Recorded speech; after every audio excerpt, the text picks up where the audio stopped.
Բարև ձեզ, ձեր հետ է Ադրիանա Այվազյանը։ Այսօր ես պատմելու եմ Հովհաննես Թումանյանի Ուլիկը։ Սա իմ գիրքն է։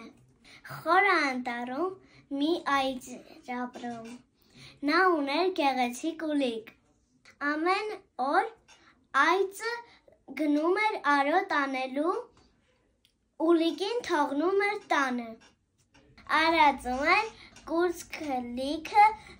վերադառնում տուն, դուռը ծեծում և ասում.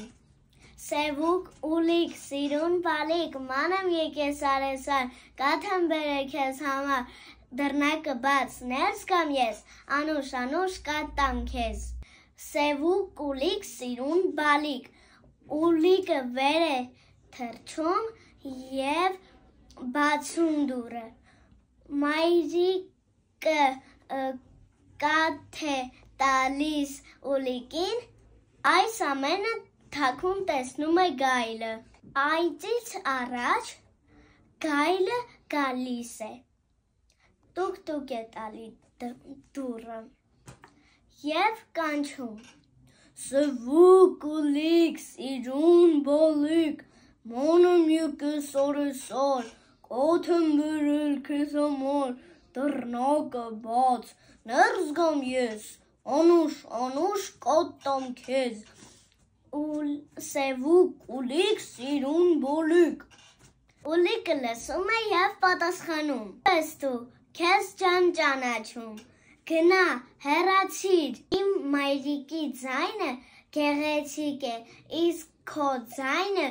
հաստ և կոպիտ։ Մայրիկը գալիս է և դուռը ծեծում. Սևուկ ուլիկ, սիրուն բալիկ, մանեմ եկես արեսար, կաթ եմ բերել քեզ համար, դռնակը բաց, ներս գամ ես, անուշ կատամ քեզ։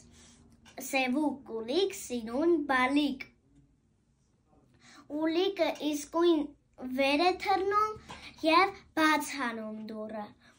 Ուլիկը կաթ է ուտում մայրիկից և պատմում. Մայրիկ, գիտես ինչ եղավ, քեզանից առաջ ինչ-որ մեկը եկավ և թակեց դուռը, ասում էր բաց անեմ, այնքան հաստ ձայն ուներ, վախեցա մայրիկ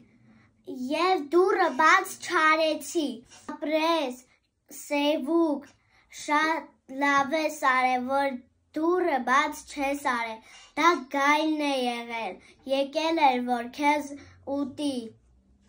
մյուս անգամ, որ էլի դուռը թակեն, չբացես, կասես իմ մայրիկը քեզ կսպանի իր սուրբ օձերով, և հեքիաթը վերջացավ։